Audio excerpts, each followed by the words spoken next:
Here's my interview with Patricia Edel, fly fishing guide and owner of BlueFly B&B and Guide Service in King Salmon, Alaska. I spoke with Patricia in January of 2017. I guess it was 10 years ago now, right, Carol? Mm-hmm. We fished with Patricia, and your main river is the Naknek. Naknek, isn't it? Yeah. Mm-hmm. Yeah. And that's where we fish, and that's a pretty large river, really. I would have said it's about the size of the lower Deschutes. Do you think that's fair to say? Can't be too far off. No, I'd say that's a good comparison. Yeah. Okay. It gets a little bit more personality upriver into the canyon, a little bit narrower, but not much. It's big open water. Yeah, just in total volume. I mean, it did surprise me. Now, are you on an island on King Salmon? We feel like we're on an island. Because you reach it by ferry, right? So. Well, you can only, there's no roads. We're connected to the main continent of Alaska, but there's no roads. So you have, because of the mountain range, you have to either fly from Anchorage, or you could take a ferry and go all the way around, but that would be, actually there's not even any ferries that do it, but you could, if you really wanted to be proactive, you could go around in a boat. But it's the Bering Sea, pretty harsh water. Don't want to do that. Some commercial fishermen will bring their boats up from Seattle that way, but it's not really recommended. Okay. And so you're in King Salmon with your bed and breakfast, out amongst the bear and the moose and all that other stuff. I mean, it's really outside that little town. It's pretty much just wilderness, isn't it? Yeah. So the King Salmon is 350 people. And that is it. So no stoplights, well, a couple stop signs, no stoplights, one little grocery store, one little gas pump, and then there's 15 miles of road that connects King Salmon to Naknek, and Naknek's about 600 and some people. Okay. And Naknek is the village that's right on the Bering Sea. So I am 15 miles up from the Bering Sea. Okay. Yeah. And then, I mean, outside of that, for who knows, I certainly don't know, but for a great many miles, it's pretty much just wilderness, isn't it? Total wilderness. Yeah. Wow. Yeah. And that's far enough north that I know you always laugh when you hear me say this, but I mean, two things that got me is that you're far enough north that it's tundra, which is an amazing thing to say. Oh, you're going to say the permafrost. Yeah, I was going to say that. I just thought that was so cool. We live in Washington State and West Side, which is real temperate, and we do not see permafrost, but I don't know. That kind of fascinates me. So tell us briefly about permafrost. Well, 2 days ago at my house, it was 38 below zero. Pooh. So permafrost is just when the ground is permanently frozen. Yeah. It never really gets a chance to heat up. Right. So and that level changes, depending on, what time of the year it is. And of course, in the summer, for the most part, it will thaw out. But, like right now, of course, it's totally frozen. But it's still under there, isn't it? The permafrost. Yeah. It just said it melts its way down a bit. Mm-hmm. Yeah. Yep. Well, so let's get off permafrost. We should really be talking about fishing. But I thought the permafrost was amazing. I knew he was going to say that. That's so funny. So we caught what I would call huge rainbows, and pound for pound. I mean, I won't even try to tell you all the places I fished, but I fished all over North America, one side to the other, top to bottom. Not every bit of it by any means, but just all over the place, and overseas and in Canada. And I've seen some wildly strong rainbows. The Kamloops rainbow. I mentioned the Deschutes red sides, but I have never seen a rainbow stronger, in my opinion, my limited experience, per pound than your Naknek rainbows. Except the big difference is that they ran like 7 to 11 pounds. So, I mean, that's an incredible thing to say about a fish that big. A lot of them tend to get a little more, in my experience, a little more lethargic when they start getting up 3 pounds, 4 pounds, 5 pounds. But no, this crazy is strong. Crazy strong, crazy muscle. I mean, that's the whole reason why I'm there, those trout, because the trout, they're just insane. They're wild. They're at 30 inches long. They're about 12 years old. And they say that every, this is Fish and Game study, it says about every inch after 30 is another year. Wow. So, like this year we caught a 35-inch trout. Oh. Yeah, it was pretty cool. It was on the guy's 35th birthday. But it's been huge. It was huge. It was huge. I mean, I just couldn't, my left hand was so stretched out between my thumb and my forefinger just to grab the tail, Wow. and it's insane. That must have been over 20 pounds. Not over 20, but I would say easily 15, 16 pounds. Yeah, it was huge. Big fish. Wow. Yeah, so that'll bring you back for sure. So when we were there, we were catching the fish. It was in the fall, and the salmon had run, and they were pretty much done, but they were dying, and their shards of flesh, pretty much clumps of flesh, like a handful of flesh were just rolling down the river, right? Yep. And the trout were eating that. Yeah, so they, that's why they're so big. Right. I mean, they just devour. First thing they go for is the salmon eggs when the salmon are fresh and they just have started spawning. They'll devour the salmon eggs, and then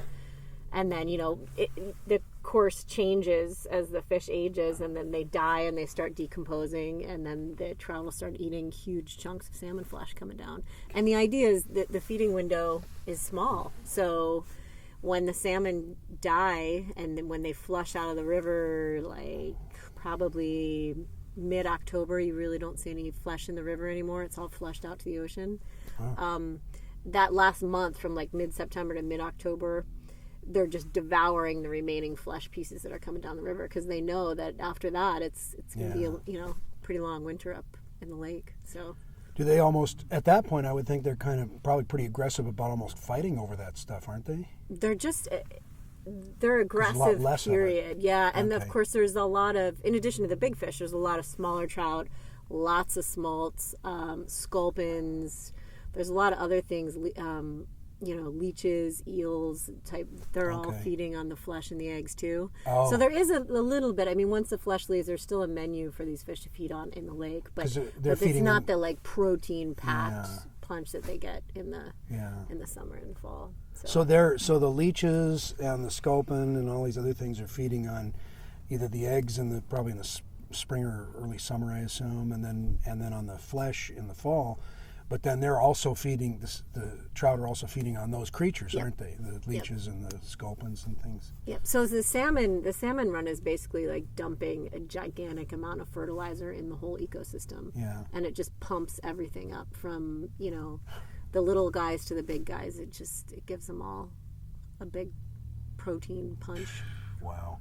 So, that is amazing, isn't it? I mean, that your salmon are so big, or your salmon, I'm sorry. Trout are so big. That your rainbows are so big and fat, and yet they have this short growing season, right? Yeah, I mean, they're still, so in the lake, there's, you're going to get all the salmon that came up in July and August, all your sockeye, which this year was 1.4 million escapement. So they spawned in the river, and then they spawned in the lake. And so they are overwintering, hatching, growing. So there's still quite a bit of food, but again, it's not the prime time feeding is the summer when the salmon come in. Yeah. So they're feeding on sockeye fry and that kind of thing in the winter. Yep, and small rainbows, salmon fry, and again, leeches and sculpins. I mean, running a black leech on that river is just a deadly pattern. Hands down, no matter what, because it's always on the menu. Yeah. Wow. So interesting. Yeah. Yeah, because you have big.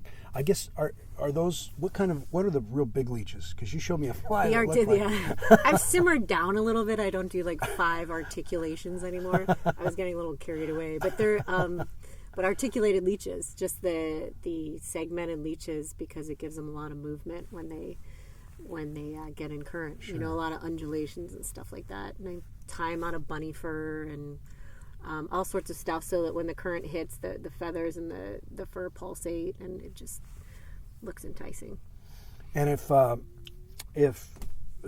people who are listening, somebody doesn't know what an articulated fly is, it means basically that it has a joint in it. Yeah. And that gives the fly more action. So you were putting 5 sections, 4 joints. Did you really do that? I did. Wow. I get a little carried away. But the thing about that is that they're got to make each joint. Yeah. They're hard to cast too. So you don't want too much weight, because then you can't get the distance. So it's a fine balance. But honestly, like 1 or 2 articulations is just fine. That works perfect. So. Now you also, do you still do the flyouts to? Okay, yeah, because we didn't do that, but I know you have flyouts to what would be probably considered by most people more conventional trout fishing, or closer. Yeah, they're in the before the salmon come in. Actually, is a great time if you're an avid dry fly fisherman to fish anywhere in Alaska, because the trout are going to be eating, a whole variety of caddis and aquatic insects, and then mice. I mean, that's awesome. Throwing a mouse, because it's just a big, juicy fly skittering across the surface. The trout haven't seen anything like that all winter, and they just wail on it. So that's really fun, especially those little creeks, because you can kind of get in there and tuck your cast under the trees and make the mouse look like it had just pounced off the bank and is trying to swim across the creek, and then just gets devoured. So that's fun. And those are still fair-sized rainbows, aren't they? Like 3, 5, even They're still, 6, I mean, we're so, like, a small rainbow to me is anything between 18 and 22 inches, But by those standards, everywhere else, that's huge. Like Colorado, that's big fish. That's a large, yeah. So they top out, I'd say the small creeks top out at about 25 inches on trout. I mean, you can get some larger, smaller streams like the Moraine. You still get a lot of big fish in there, but you don't get anything close to the Naknek. I mean, the Naknek just jumps it up into this whole new level of ginormous, because the shoulders on it are 4 or 5 inches across. It's just, and that's because it's a big river, because it gets a huge run of sockeye. It can sustain the diet of a 30-inch trout, which is, it's a huge diet. I mean, they got to be eating all day. So. Yeah, and they're really not steelhead, are they? I mean, the river is open to the sea, but I think you said that you had talked to a biologist, and I also, the way I saw that they were feeding, I'm no steelhead authority. I've caught steelhead, but I mean, steelhead do very little feeding when they're in fresh water typically, and these guys are putting on the feed bag, so that alone suggests they're not steelhead. But you said you talked to a biologist about that. They did a study when I first got up there, and I think it was 99. They did a rainbow study where they actually put radio tags on the trout and watched them. And there's 2 different things going on in this river. There's a group of rainbows that actually stay in the river, and then that's about 30%, and then I'd say about 70% migrate back and forth to the lake. And you can really see that happening throughout the summer because, for instance, when the smolts are beginning to out-migrate to the ocean and they leave the lake and they go through the river, and you'll see trout from the lake come down and target them in those shallow feeding areas. But then you'll notice that they're not there the next week because there's not anything going on for them to be there. And then when the salmon come in and start spawning, the kings are the first ones to spawn. They'll drop eggs, and you'll see again a whole new push of fish come in. And so they just kind of go back and forth depending on what's going on in the river. But they figure about 30% of them actually stay in the river all the time. And they're slightly different colored. I mean, they have a different look. The amount of spots, the amount of green and pink on them, much more appropriately camouflaged for a river as opposed to a lake, where the ones in the lake are more silverish in color. But I believe they move around. I mean, I even noticed this year there was a tremendous amount of pressure on the top section of the river that flows out of the lake, and I think that pressure actually pushed them back into the lake for a while. And when that faded, that amount of pressure faded a little bit, a lot more fish pushed into the river about mid-September. So, yeah. And they'll go, if we have a glacier at one end of Naknek Lake, and so when the wind blows a certain way, it'll blow glacial silt into the lake and then into the river. And that's actually the only thing that will shut the river down is a glacial silt. Because you can't really see and the fish can't see. So when that happens, I think they push back up into the lake. They're very responsive to what's going on in the river. But they're definitely rainbows. They don't run into the ocean. Isn't that interesting? Because, I mean, around here, if they could get to the ocean, that's where they'd be. Yeah. Here we live on the Olympic Peninsula, but anywhere, Washington, Oregon, even most of British Columbia, Yep. But I'm convinced. I mean, I saw no sign that those were ocean-going fish. That lake is, now the river's big, but the lake is quite large too, isn't it? 20 miles long or 15 or something like that? And I think that's why, is because you have a big food source in the lake. If you took the lake away, like when you go further down the Aleutian chain, there's rivers, but they don't have this massive lake. Right. And then what you have down there is steelhead. That's where you start to get the steelhead, because they don't have that food option. They have to go to the ocean. But up by us, it's still wild rainbow. And I have never been to Kamchatka. I hear those guys talk about big rainbows over there, and I still don't even think it compares, because they just don't have the salmon runs that we do. So pretty special. Which brings up a good point, because before we finish here, I wanted to ask you, we have not fished for salmon up there, but you get some tremendous runs, and you do a lot of salmon fishing, don't you? Yep. Other times a year? July is prime time for sockeye. So that's where the classic black carpet of sockeye is coming up the river. And for, people that have never seen salmon, or even people that have, that's pretty phenomenal. So, and they're really tasty. They're silver bullets. They come up that same day, and they're covered in sea lice, chrome bright. Wow. Just delicious fish. We're super spoiled. That is fresh. Yeah. They all have, I mean, we're just, if it's not chrome and it doesn't have sea lice on it, just release it. And we're really spoiled. And same thing with silvers. You get kings, big kings in there. And then do you get silvers as well, I would assume? Yes. So the largest run is the sockeye. Really? Yeah. Wow. 1.4 million escapement. Wow. Kings aren't even anywhere close. Kings are a little bit of a casualty of a lot of different factors, but while the commercial guys are fishing for sockeye out in the bay and in the river, that's when the kings are running too. So you'll get a lot of kings as bycatch and commercial nets. But the management recently has been pretty good. I think the king runs strong, but it's nothing like the sockeye. I mean, you're probably talking, 10,000 kings. Wow, what a difference. Yeah, whereas the silvers are, more than the kings and less than the sockeye. So the silvers, you can keep 5 sockeye per person per day. You can keep 5 silvers per person per day, but only 1 king per day, and 5 total for the year. And I actually try and talk people out of keeping that many, because really a 30, 40-pound king, you don't need 5 of them in your freezer.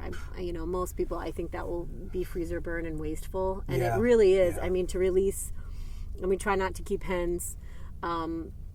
So to release a big hen, it means a lot to the ecosystem to do that. And you really want to conserve that, because there's not a lot of conservation for kings. In my opinion, there should be a lot more, because it's a really special species of fish. And it's taken a big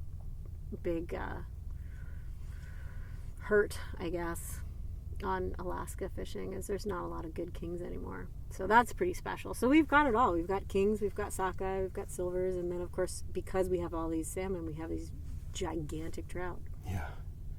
It's amazing. Yeah. You live in an amazing place. Well, thank you very much. Good to see you again. We hope we fish with you again. Me too. And again, this is Patricia Edel I'm speaking with, owner of BlueFly B&B and Guide Service, or just BlueFly, whichever you prefer, in King Salmon, Alaska.